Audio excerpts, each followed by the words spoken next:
screen directly. Just I'll see. Okay.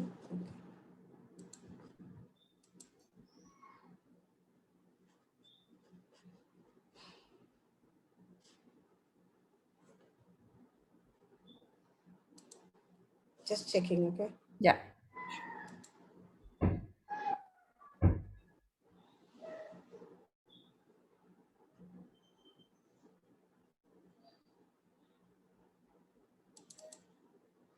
Can you able to see?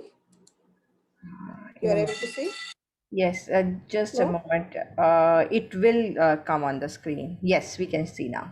Okay, fine. Okay. So shall we begin, ma'am? Yeah, we can begin. Yeah. Okay. So a very good evening, everyone. Eco India is committed towards providing right information using virtual platforms amid the pandemic.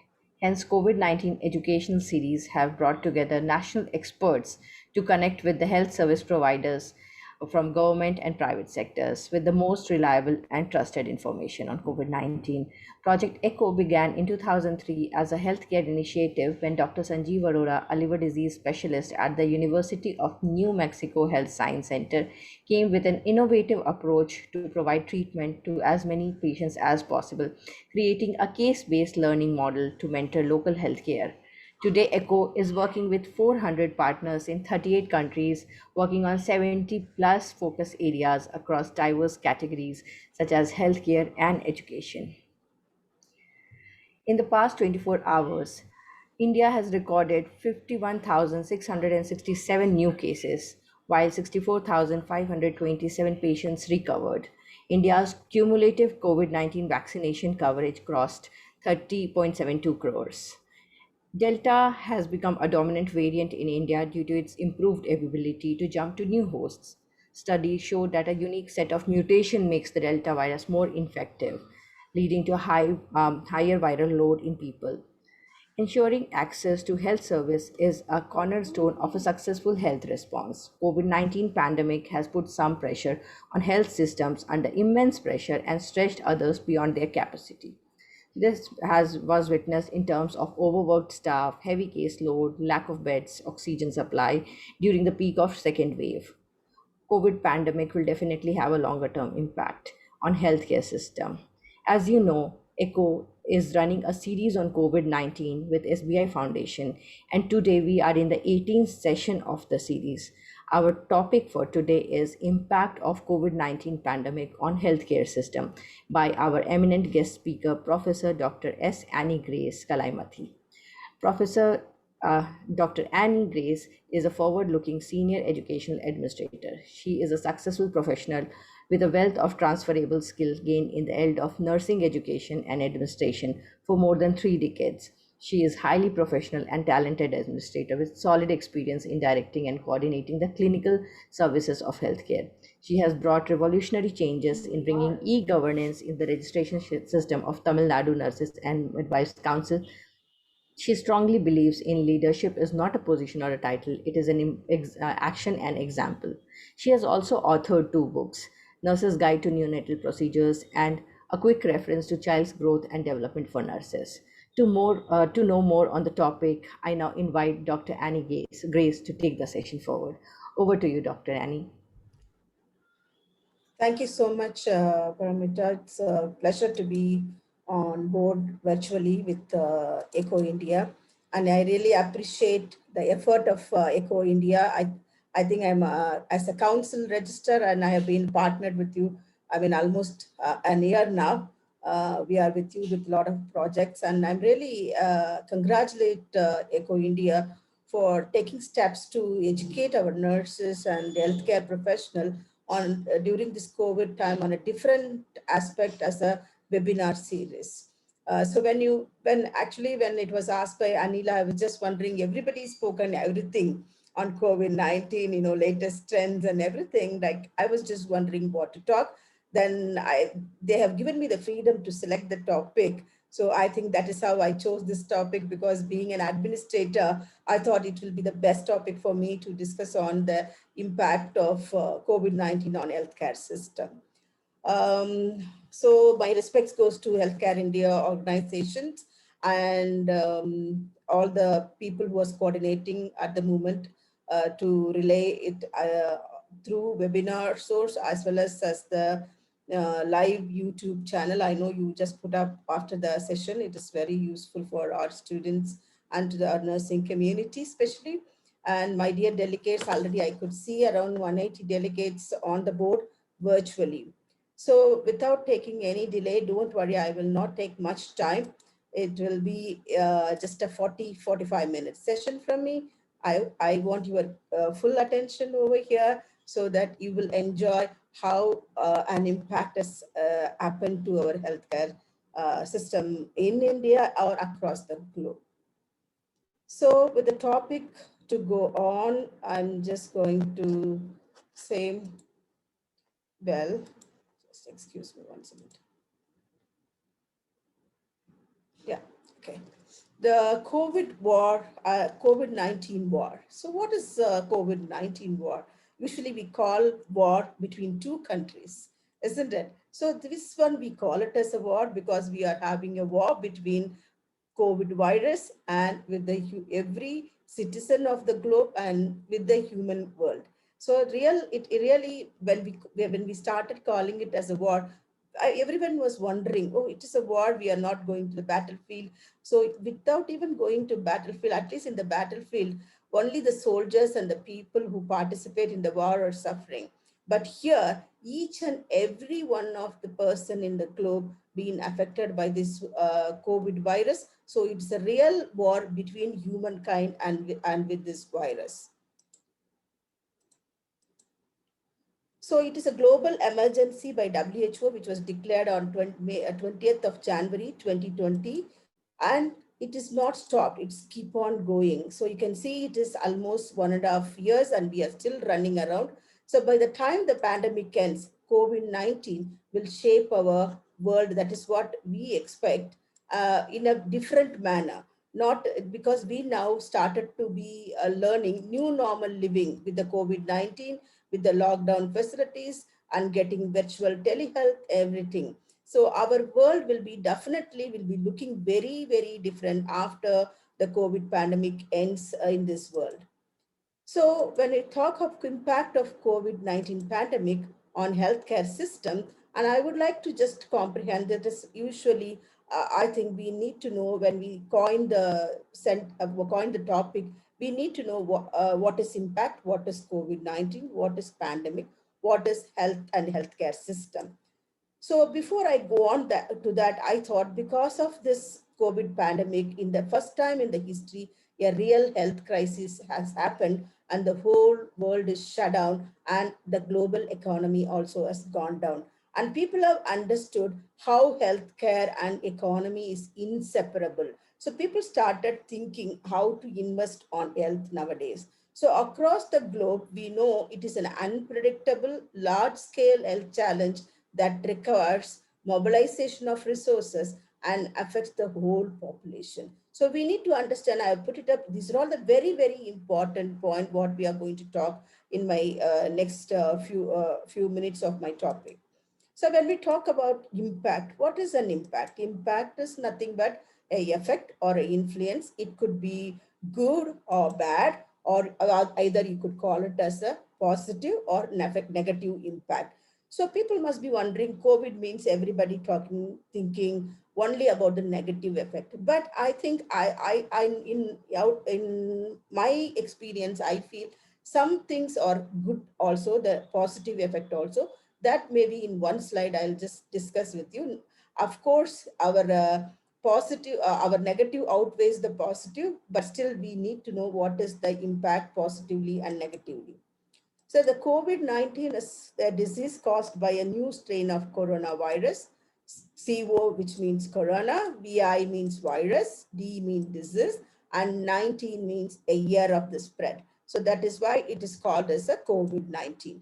What is pandemic? We all know what is pandemic, a disease occurring worldwide. You know, when I was doing my BSc in between 1984 to 88, oh, pandemic is the one which spreads whole world and all that, my SPM teachers, social and preventive medicine teachers used to take classes. I never ever thought in my life that I'm going to really see this pandemic. I think this generation and this really been, I will say, very unlucky, or we are unlucky to see this such a pandemic happen in our generation. But of course, we do learn, but we, with the cost of with the cost of losing our parents, our dear and beloved ones. So this is the disease. It is not affected in only one part of the world. The throughout the globe is suffering with that. So health, what is health? Health means, don't think that I'm going to talk to you about the WHO definition. In just a simple sentence, I will say absence of disease. So what is mean by healthcare then? The healthcare, nothing but a maintenance or improvement of health. So the healthcare industry, when you come to, it need a sustainable maintenance, and it should look for improvement according to the, based on the needs identified, based on the problems identified. They should look for solution to meet out the health of the public. So that is what the healthcare. So in the healthcare, with that healthcare could be a preventive mode, a promotive mode, and a curative mode, and then rehabilitation. You all will agree with me. So far in our country, especially in India, we all concentrate mainly on curative aspect. We are not much talk about the preventive aspect or promotive aspect or rehab uh, aspects. We concentrate, I think almost most of the world concentrate on a curative mode, I feel. But in our country, I can boldly say, when the disease comes only, I go to the hospital and I take care, and I never take or invest on my own health, like either in the government, in advance to do the public surveys and doing preventive measures and mitigating taking mitigating measures to prevent the disease and promote the health of the people. On all that, we need to now concentrate. People now reverse thinking. So investing on health is not a waste. It is going to be a very beneficial to the country, in the economy of the each nation. So we need to remember that only curative is not enough. If you want to maintain a healthcare system and maintain the healthcare of individual, we need to concentrate on all these four aspects of the healthcare. Let's come to what is healthcare system. In the healthcare system, I'm going to talk to you in three aspects. One is healthcare settings, number two is people, number three is resources. These three aspects only consist of healthcare system. Without that, there is no healthcare system through which you deliver the healthcare to the individual, to the family, and to the community. That is how you can reach out to the public with all this setting to deliver the utmost outcome. What we expect is it has to reach to the public through the healthcare system, through all the healthcare setting and the people of the healthcare team, and the resources what we need to have to maintain the healthcare system. Let us see one by one how it is going to be important. So the healthcare settings, what is healthcare setting? You will call it healthcare setting in India. One, that is government, private sector, and indigenous sector, and voluntary agencies. So these four together, now you could see a very visible identity today in the public-private partnership is coming up in a very great manner. So here we need to remember the indigenous system, like Ayush has been taken into. Voluntary people are participating, NGOs. So with all these settings, we provide healthcare to the individual, to the family, and to the community. So coming to the people, who are all the people in this healthcare system?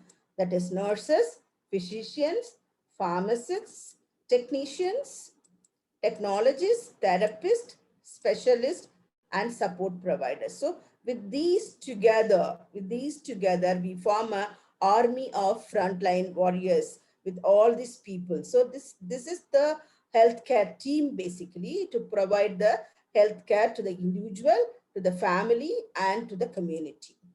So what are all the resources you need here? The resources you need are, you are absolutely will accept with me, you need equipments in the hospital to provide care to the patients. You need to have adequate supply in all the aspects which need to help render the services to the patient. We need to have a devices for all the devices to run a hospital, and we need to have machines like ventilators, percutaneous monitors, so many things. We need to have machines, and we need to have monitors to monitor the vital signs and other aspects of the patient. But you will all will think to have all this equipment, supplies, devices, machines, and monitor.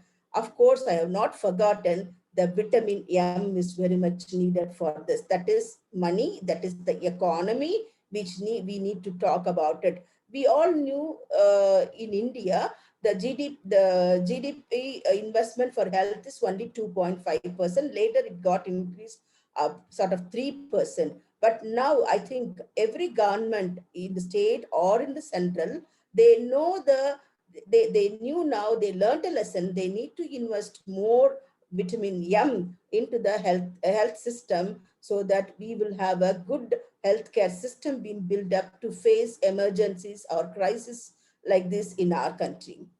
So what is the impact which has created, which has given a new experience for us, which is unknown to us, and it is uncertain? You all agree with me. It is really a new experience. We never knew what it is. And it is uncertain. We talk about now third wave, and it is going to affect pediatrics, people do say, and we are not sure how it is going to come. I mean, during the intro session, Paramita told it is about Delta virus. It is a new strain has been identified.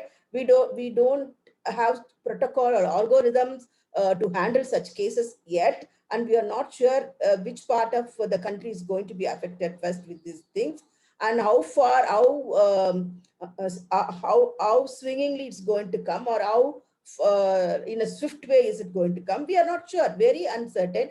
And also we are very uncertain about our lockdowns, and it is unpredictable. Yes, we cannot predict whether this COVID-19 will end in 2 months or 2 years. We don't know, but we wish and pray that it should end so very soon. So it is very unpredictable, and it is uncontrollable. You all know now how much people we have lost in globally and in our country too. And we are trying to control, but like new strains comes up, and which becomes uncontrollable. And it is a real acute challenge for a healthcare setting of any country to deliver a good care. So the impact of COVID-19, again, I'm re-stressing, we just going to deal with the healthcare settings and people and resources. So the healthcare settings, what are all the impact it has created? Let us see.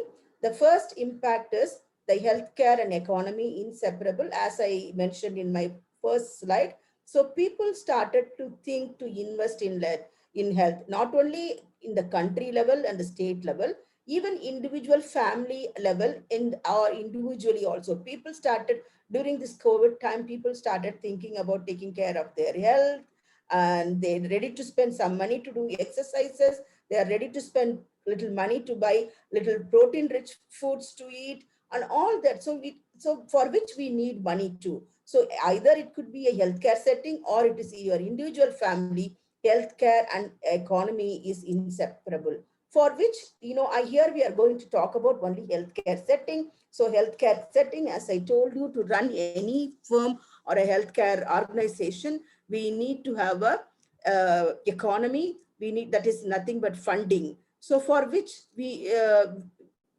should be prepared. And if we don't have a economy, like what we faced the crisis uh, uh, in this recent times, and it made our operational everything disrupted. You all agree with me. Many hospitals, they stopped admitting the IPOP patient. There is a drop in that. And then elective surgeries was not done, and there are a lot of things we face. So they had a permanent loss in a capital budget, and a drop in IPOP. And not only that, it totally disrupted the day-to-day functioning of a hospital or a healthcare setting in the country. So the few example I earlier quoted, elective admission was postponed, limiting or closing the service. Like, people were really worried. They were having regular checkups for their NCDs, or the people with the cancer, they were having their chemos, or they're having a radiation. All that was not really able to met. So these are all big issues happen. And also we need to remember, because of this operational disruption and many challenges faced by the healthcare setting in relation to the economy, that is nothing but they have to redesign the hospital. See, for redesigning means they need to have a proper social distancing. They need to have, every bed need to have a oxygen supply, or every bed need to have a oxygen concentrated. The entry is been separate and the exit has been separate. A quarantine room within the hospital for a patient is separate. A quarantine room for the health personnel is separate. So they have to really redesign the hospital. And also the shifting of care from hospital to community, that is nothing but, it was really overpouring number of patients coming in, which we were not prepared of, and it is not possible also. So to hold such a number of patients at a time, with everybody wanting to have oxygen, everybody wanting to come and get admitted, even if their saturation just gone down to 93, 94, which they could have maintained, they could have taken care in the home itself. So the care at this stage, when it is mild COVID, and they started advocating for home quarantine, home care. So shifting of care from hospital to community started to happen because of this crisis, and lack of adequate capacity to handle patient volume. Of course, as I told you, because of overpouring of number of patients, there is no adequate facilities in the hospital. So they were not able to handle. So that is why the home care has been started with the algorithm given by central and state government, and they were able to handle the patient volume. And where we need to think, there was lack of faculty, healthcare workers also. And also average length of stay COVID patient was unpredictable. It is depend upon, if it is some people, even with the mild thing, they were getting into worse. And even moderate people, they were getting recovered and came out. And so it was very unpredictable to decide about one patient, how long he need a hospitalization, how long he need that bed. So that was the real situation scenario. And also lack of appropriate care model. So every time we really been running pillar to post, people started telling first to start steroid, and then remdesivir, and then only oxygen is enough. We were really not sure about what to be done, because everybody in this world was facing the same problem. So that was the reason there was, every time with the trial and error, they were bringing out the best protocol, best algorithms to treat the patient. So there was initial, and even now when Delta strain comes, we don't have at the moment anything in the is to say certainly this is the protocol. So the lack of appropriate care model also, which really gave a great bad impact to the healthcare setting. And our country, especially in India, some of the states, we really thrive upon medical tourism. So because of pandemic, many airports have been closed down and visas denied. And so that is the reason. And also the countries, almost 136 country at the time, they stopped traveling to each other countries, and they stopped. So that is how the medical tourism also came down. That also gave a big blow in the healthcare economy. So that is the first part. I hope you all understood how the healthcare and the economy is inseparable, and in what role the way it affected. So coming to the second one, people, that is nothing but your frontline warriors. The frontline warriors, you can see doctors, nurses, technicians, nutritionists, everybody, even the sanitary worker, everybody is here. I think we need to have this. I love this word warriors. First time I feel in India, people usually adore physician centered model, rather telling as a team. It is in a hospital, a care is delivered as a team work. So here the care is delivered as a team model, as a frontline warriors. I wish that name could be continued in future too. So the people, how the impact has happened in the people or a healthcare team. high risk of pathogen exposure and infection. Imagine a frontline warrior, either it could be a nurse or a doctor or a sweeper or or a lab technician or anybody who is coming into, he is really prone for high risk. He's risking himself with the exposure of infection, and especially we nurses being 24 into 7 with the patient, and we really been put up very vulnerable situation. So because of this, not only ourselves we were risking, and when we go back home, we expose our family also, though we have been quarantined and everything, but there is an increased vulnerability for the frontline warriors. And it was for a nurse or a doctor, it is a really a troublesome one to make a ethical decision making. You could have seen in the TV sometime, I just remembered a lady was crying in the TV. My husband was really gasping, and there was one more patient came in, and they just took the oxygen concentrator to him and they put it, and my husband has passed away. So it is a matter of ethical decision. It is a doctor who made the decision. Maybe it is more needed. The oxygen is the other patient who just came in. They could save the life, or this patient may be in a critical condition. But as a healthcare personnel, and it is real ethical dilemma for any nurse or a doctor to take such a decision and to go ahead. And it really affects the healthcare personnel physically, mentally, socially, and spiritually and emotional health. This is the biggest thing, and people are not really thought about it. The nurses especially, they see the patient dying, and they take care of 100 patient, 50 patient with one nurse, and going around with the PPE. Imagine she's wearing that full suit, and she cannot communicate outside, and she cannot even go to restroom, because she once she removes, and she has to wear a new one. So a lot of things. And when the patient is dying or died, she's handling that compassion fatigue. It really happens to a nurse, or whoever handles the doctors, and the nurses are more prone, and especially the nurses are the most vulnerable people to carry that burden of death or sickness in their heart, and they go back home. It's a really, they become compassion fatigue. They enter into compassion fatigue syndrome. So which leads to a psychological impact. That is why in many countries nowadays they started telehealth for nurses to counsel them. They pour out, one or two webinars I was been sharing a dais with international faculties, and some nurses even cried, like how the last minute send off for the patient, and she was showing the patient in a ventilator setting, and they are about to remove the ventilator, and they informed the family, and she was holding on behalf of the family the patient's hand, and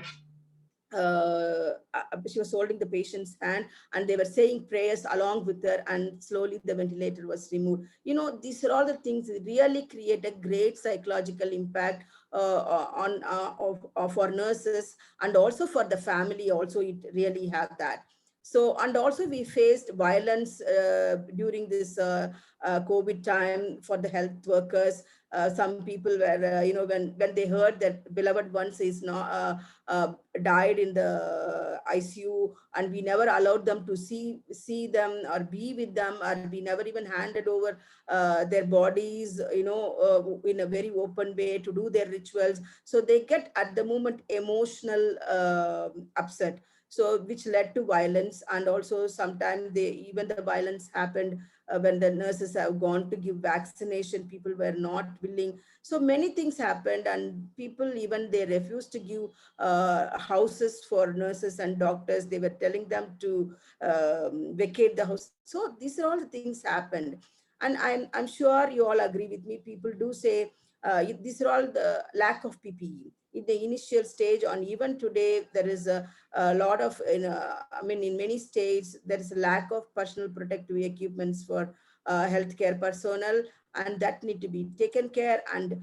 increased workload for nurses, especially not only nurses, but I would put an extra about 10 to 20 per, I would 10 to I would say even 50 to 60%, because she's the one who is really there on the war foot, handling the patient, taking care of the patient, giving medication, taking care of their oxygen auditing, giving nebulization, putting them on CPAP and everything. So she's really increased overload for a nurse, because we are not able to maintain the nurse patient ratio, because we are running short of manpower. And so it is very, very difficult to manage the workload. So because of that, the nurse or the healthcare worker who is taking care becomes stressed and burnout. So, and also, as I told you, isolation from the family, the nurses or the doctors who are taking care of these patients, after the 4 or 5 days work, and they go for quarantine for 5 days. Initially it was 14 days. So the family misses, and the and also that also causes a psychological impact for the healthcare personnel. So even the last one is, as I told you, death. The nurse almost every day faces death. And I usually every day proudly say the nurse is the one who opens the eyes of the newborn and close the eyes of the patient during the death. But that is once in a while happens. But here, every day she sees this pathetic condition, and it really makes her heart to be very, very sad. And knowingly or unknowingly, she is carrying that burden in her heart. So this is the impact which causes for healthcare personnel. It could be a nurse or anybody, a doctor, or anyone in the health sector, because they all share the stories. Sometimes sharing stories is good, but it really have a great impact for the healthcare personnel. The third one is resources. What all the impact has happened on resources? We have the limited reserve, because when we face crisis and we are running short of PPE, we are running short of oxygen, we were running short of remdesivir. Now because of COVID-19, the other complication, mucormycosis, now the amphotericin is running short. So limited reserves we had in the hospital, limited reserve in the sense of less number of beds in the hospital for infectious diseases. We had a concept, when I still remember when I was doing my BSc nursing between 84 to 88, we used to have a separate communicable disease hospital. That concept and all gone now. Every hospital has been a regular multi-specialty hospital. There is no concept of a separate communicable disease hospital, so infectious disease hospital. I think we need to come back, so that at least in a state, one hospital like that, we are ready with the reserve and everything immediately to point out or sketch out the protocols to deal these sort of things. And supply chain failure. See, the supply chain failure, as I told you, now even the supply chain, you can talk about the drugs, the beds, the PPE, the masks, all the equipments, the supply chain, because it takes longer time to reach. It takes, we need to indent, and it's all connected to one, each and everything. And exorbitant prices. Imagine when you are admitted in a hospital for a same disease earlier, it maybe you would have got a discharge with 30,000 rupees or 14. Now it is triple fold on a fourfold manner. They charge the prices for the patients who are admitted there. Lack of medicine, I just spelled out, and lack of vaccines. Though India is the country which produces so much vaccine, we do export our vaccine, but our country is still lacking, and we are yet to decide on pediatric, because we are about to face the pediatric COVID wave, and we have not yet vaccinated our pediatric group in this country. They are the future generation, future pillar of this country, and we need to think about it. So it is suddenly it all happened. And resources, when I talk of lack of vaccines also here, even the regular vaccine supply chain being interrupted. The children, when the mothers, they could not bring to the children to the centers to have a regular vaccine also. So there was a big supply chain failure, and so they were giving polio and everything in a later part of the months. It was not on a regular regime it is being given. Then, as I told you, there is a lack of standardized protocol. So all this, the main thing is supply chain failure in the resource supply. So that is the big impact, because without resources, we cannot handle any situation in a healthcare setting, though you have a manpower. So what is, these are all the negative effect I spoke on the three aspects: healthcare setting, people, and resources. So what is there any positive impact on the healthcare system? Of course, the negative is much higher, much on a higher pedestal, but we do have a little bit of a positive impact on the healthcare system. What is it? One is opportunity to reshape the health. It is an opportunity, real opportunity for every state, every nation in their health care system. It has given an opportunity to reshape the system. And lot of situational leaders evolved during this time. Immediate decision making to when certain shortages have come, how to handle it when the patient, even ambulance drivers or the telecalls which we were getting, even the NGOs, the public, even the neighborhood. Situational leaders have evolved, which shows still the humanity is prevailing in this country, and everyone was helping each other when they did. Situational leaders means you don't think in a bigger way, even a smaller way. I had a friend. I have a friend in North India, in Pune.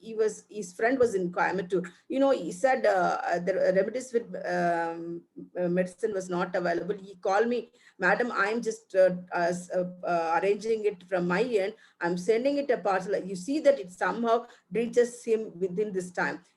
I really appreciate it. It's a situational leaders who just evolved. It's just a small example I'm telling, but in the healthcare system, if you see the nurses and the doctors, even the supportive staffs are become as situational leaders. When the emergency came up, everybody was on war footing. Everybody was attending the patient, pushing the trolleys, helping the patients. So many situational leaders have evolved, and telehealth has become really, really a very good one. Even not only telehealth, I feel even to in a healthcare, to discuss such topics along with you people, to make these things through Echo India. It is a tele webinar, and definitely in a Zoom sense. But so these are all the opportunities. So the telehealth, see, for example, small children or newborn babies, or the people who are continuously taking NCD medication, they were not able to come, but they were virtually consulting the doctor and virtually fixing an appointment. They were showing their faces and getting the treatment continued. So the telehealth become a big boon during this period. And infection control practices. I think being nurses, you all will agree with me. Florence Nightingale, I always say she's not only the pioneer of modern nursing, but she's also a pioneer in hand washing technique. I even call she's a nurse hand washing innovator, and she was the one who in the Crimea War, we cannot forget her. She proved during the Crimea War how she reduced the infection rate by fixing up on all the wards with cross ventilation, good air, cleanliness, hand washing continuously, keeping the ward with clean and tidy, with the pure, with a good, with good flow of air and all that. She followed the 7 foot theory. I used to think even today we are following the same thing in this field. That time she proved through descriptive statistics, through the infection control practices, she brought down the death rate at that warfield, Crimea warfield, to 0%. So today, the same thing only we are practicing. I think this is again, we have to revisit our infection control practices, and every one of us, we should make sure. And not only the ICU nurses, every nurse, every healthcare personnel working in the hospital has a responsibility to know how to adhere to the infection control practices. And I feel everybody who's in the hospital, at least the basic things, they need to undergo a training on a infection control practices. So, and also the next good thing has happened is increase in health insurance subscribes. Everybody started taking insurance for health. The government also announced a lot of health insurance scheme. So that is a great boon for every one of us. So with with these positive effects, maybe much more may be there, but according with my own experience, I have written on this. So now every hospital is concentrating to train a nurse with the infection control practice, and they are trying to reshape the healthcare system. And people are in the public as well as the government setup. People are trying to take insurance for themselves, for the family, and the situation leaders are evolved, and the telehealth is taking a big boom for the in the big boom presently and in future and forever, I feel. So when we talk about we finished talking about the positive things. So, but I would like to just touch upon a little bit on immediate and near-term challenge during the COVID emergency and its collateral impact. What it has done. The mainly two major collateral issues we need to remember in the healthcare system. That is, one is already the Western countries started to work on to take care of their health workers' mental and physical health. I think the first and foremost, we need to remember the impact which has created on our health workforce in our country, the physical and mental exhaustion which has happened. We need to remember we need to take care of this healthcare workforce of their physical and mental exhaustion, and also worn out of a hospital structure, everything being changed. So we need to give more attention to this. Now, I think in recent day, we need to start telecounseling for our own healthcare professional to speak it up and get a counseling, all that we need to do that. The second one is growing backlog of healthcare procedures. You knew very well, as I told you in my previous slide also, the delaying of some critical surgeries, delaying of cancer care procedures, all that, the backlog is really more, and we need to take care of that. So these two are a real near-term challenge which we are going to face. I think already we are facing. Many of the nurses, doctors started telling very much exhausted. They say physically weak because of the overload of work, and a lot of patients, some of my friends who are on chemotherapy, they were not able to go to the hospital and take. So a lot of things. So these two things, it's going to be in a big wave in a near future. So what will we do next? So that is the situation what we discussed on the three settings of the healthcare settings: the healthcare, people, resources, and their impact, and the positive and negative. So what will be the next to do then? One is we need to develop a virtual healthcare. That is the, like, we need to really, really think about it. I do remember I visited one of the firm over here in Chennai, TACT Academy that is called, and that doctor is running the virtual ICU. The patients from USA, the virtually monitored here in Chennai, and there is a virtual nurses available over there. I mean, physical nurse to handle the virtual ICU. So like those softwares, we need to develop virtual healthcare in our country. I've just quoted a small example. It could be a trial and run model. I think many companies are really looking up what to be done on these aspects, and more preventive service. So it is a high time our country has to concentrate on a preventive service. I think already our country is on a correct pipeline, because Government of India under Ayushman Bharat scheme, every sub-center is converted in a health and wellness center. There, every health and wellness center is being headed by a community health officer, which is majority, that post is being occupied by a nurse with MLHP skills, and she is reaching grassroots level. And I see in the Twitter some of the Northeast nurses, Renita, Nisha, those people, how they go and do preventive measure activities and showing them how to take care, how to, what to eat, all those they are teaching in now. And also this Ayushman Bharat scheme, it is the 18 components which they talk about. The basic idea behind is every 5,000 population, one health and wellness center, maybe around 1,500 families or 2,000 families, they have the database with them.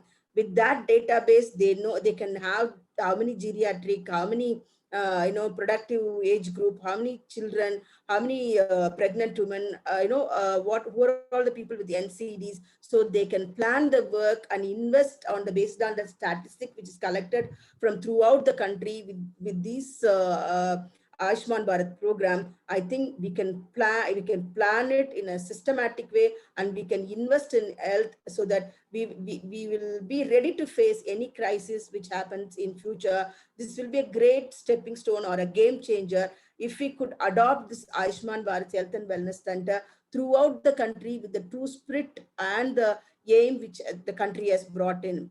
And also, I feel a big industry boom, which is going to be a home health care, because most of the case, because of the overload, we cannot manage in the hospital.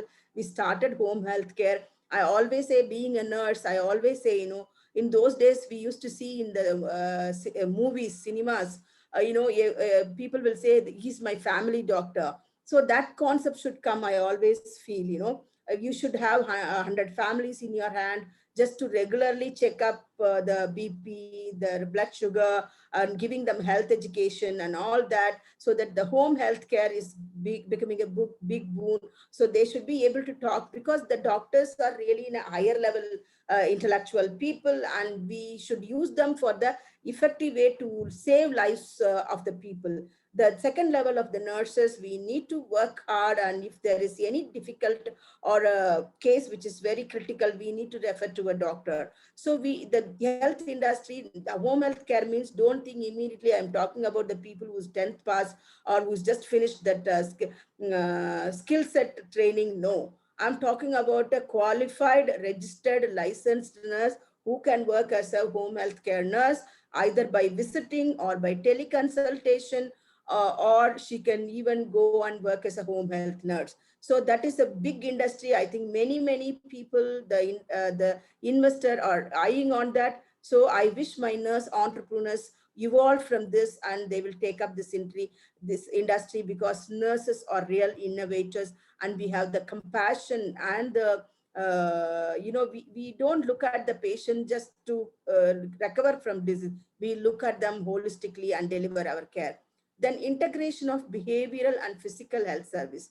This means, here, why I'm selling this is, physical health, everybody is very much aware. But during this COVID time, the behavioral problem was, people were very afraid. They were very fearful. Because of the fear, many have lost their life. So we need to eh, teach them the integration of a behavioral and the physical health services. That is very important. And I expect more of a self-care kits. Already in the Google, if you browse, there is self-COVID care kits and family kits. Whatnot is just, you can see many things in the website. But I wish, here I am putting up a challenge for my dear student nurses over here, or whoever watching as a healthcare team. We need to develop this self-care kit in a very cost effective, care effective manner, with what is needed and what to be inside, and we need to put up and for sale and things. So we can evolve as entrepreneurs too, as being nurses. And the future, what is the future we need to think is, to build back more resilient healthcare system. That is where your future lies. So with all these things, with what is expecting in the near future, what will be the next, to build back a resilient healthcare system, which is equitably accelerate towards our shared global goals. That is our sustainable development goals. We need to remember how to achieve this through this. So I would like to conclude with what Winston Churchill has said once. The COVID-19 pandemic recalls once more the old truism attributed to, said, that is nothing but, one should never let a crisis go to waste. We may now have the opportunity to reform a flawed healthcare system. My dear healthcare personnel, whoever is participating today as delegate, let you people be the instrument to go ahead and bring the real change. That is this turbulence, we make it as an opportunity to reform our healthcare. As I told you, like, our country is already on a good pipeline of a preventive measure. So let us all think about investing in health, so that we will have a better country, better place, better safe globe for all of us to live on. With that, I say thank you. If you have any doubts, you can ask me. Thank you. Thank you, Dr. Annie. That was really very informative.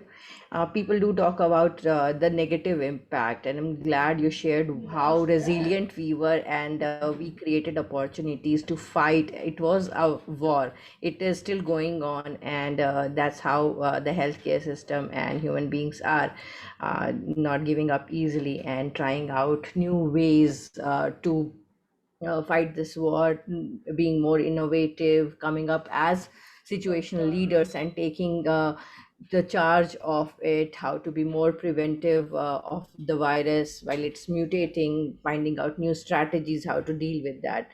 So there is one question. I see like there is a lot of question on whether they will be getting a certificate for participation. So for the participants, it's an educational series that Echo India is running. There is no certificate as such, but like you are, we hope that the information will be there with you. There is a YouTube channel where you can see the series again. So there's a question, ma'am, to you on COVID virus, how to protect the children. There is no vaccine yet, and how can we protect the children on that? See, that's what I told you. Protect the children, not if there is no proper protocol as it developed, but still we do say, give good nutritious food with protein-rich food. If your mother is breastfeeding, continue to breastfeed your child, and the mother should have taken a vaccine so that she protect her baby through her breast milk. And even the government has announced the pregnant woman should have the vaccine so that the newborns also protected because through mom. So the children mainly you cannot make them to sit in one place, definitely not. So you need to give them a good food, a good nutritious food. When there is a small change itself in their behavior, any mom is the best doctor rather than a doctor to say, because she knows even a small thing, small changes. She will say, sister or a doctor, I feel my baby is usually not like this. Today he seems to be a little dull. He is little withdrawn, and he is not active like yesterday. That small thing also need to be picked up, and immediately the baby should have taken to the hospital to take action on that. So, but yesterday only we had a seminar how to the third wave COVID-19 for the pediatrics to be taken care. The doctor said absolutely, he says, he promises not much death will happen with the children, because children somehow the nature has given the protection. That's why I said the mother, she's the one. Even as one vomiting, she identifies. Usually he doesn't vomit like this, the way he did it. I have a doubt, these are all the things we need to in that way to be tackled. Yeah, so we should be more alert in looking at the red signs and then take Yes. the appropriate timely action. Now there is a facility of online consultation and medicine. So people are do have this opportunity. Virtual platform has expanded a lot. So people, mothers should identify these danger signs and immediately get in touch with the health providers. So, ma'am, there's another question. If is there any insurance needed for the nurses? Uh, So, I think there is no separate insurance for nurses, but in the I think government has given in general the insurance, the government of India, or you want separately, you can take it by yourself, or if you are attached to any association like Doctors Association, they cover their IMA registered doctors, they cover their doctors with the insurance. So like that, if you are in any association, maybe that could cover you with the insurance. next question is especially the private and also for the student nurses, because if anything happens, who takes the responsibility? Nurses are exposed to a lot of danger See, and virus infections. So how do they take care of themselves? yeah, of course, it's a good question. Basically, the government also announced, the central government announced 50 lakhs for the nurses who has given their life during, tackling the COVID patient, and even the students. There is a dialogue still going on. They have, because we have not fully used the student yet. Only final year students have put forth, but that too in the screening area, mild not with the ICU we have given, but they are invulnerable for infection. I do agree, but as such, there is no coverage yet. Maybe it is a good thought they have put me forth. I mean, as a registrar, I need to put forth to my government too. Yeah. Next question is, can you please suggest regard care and vaccination for leprosy and cancer patients? Can they take vaccines? Oh, What can I'm they not get to? sure. I'm not a doctor. I'm not sure about it. Maybe they can just consult with some doctors. Okay. I'm Yeah. a nurse. I am not sure about that. So another question is, if vaccinated, should they get affected by virus or not? See, there are a lot of article comes. You should have covered when you are both the doses, but still you can get a infection. But only thing, you won't get the mortal death. You won't get. But more sometimes you fall into sick. We can save you 100%. That is what every doctor say.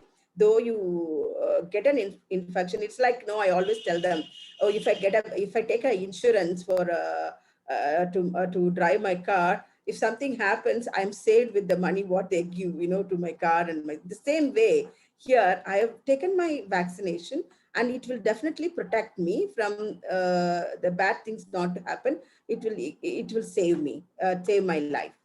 That's the thing. One more question is, like, there are a lot of speculation that the girls who are menstruating should not take vaccine. So is it true? No, not at all. See, people have to understand still what era we are. Menstruation is a normal phenomena, physiological phenomena. Okay, people have to come out of that myth. We need to even start a menstruation, talking about menstruation is a taboo campaign through ECHO. I need to start then. You spoke about this, but like, can the pregnant women also get COVID vaccination? Yeah, you can take, yeah, absolutely. Okay, I think that's it from the question sides. Okay. So there's one more. Vaccine virulence, how many years? Uh, The um, you know, vaccine, the efficiency till how many years no, it that should be? that has, still in a lot of discussion argument goes on, so we cannot tell anything definitely at this moment about that. True. There's a lot of discussion happening. We are testing and trying the Mm-hmm. vaccines, the Yeah, efficiency. The new variants are news are coming in. coming So, in. so as and when we grow with the information, there will be more related Things, information coming information in. coming in. Yeah. Definitely, yeah. So that brings us to the end of the session, ma'am. Thank you Thank so you. much. On behalf of Echo India, I would really like to thank you for Thank you. the session and taking out time to be with us and talk on the topic today. And it was really very informative. For our participants, there is a feedback link in the chat box. We request you to kindly fill in that. And with this, we come to the end of today's session. Thank you, Thank everyone. you so much. Thank you, ma'am. Thank you. Thank you to our participants for joining in. Stay safe, stay healthy. Thank you, everyone. Thank you. Thank you. Thank you. Thank you so much.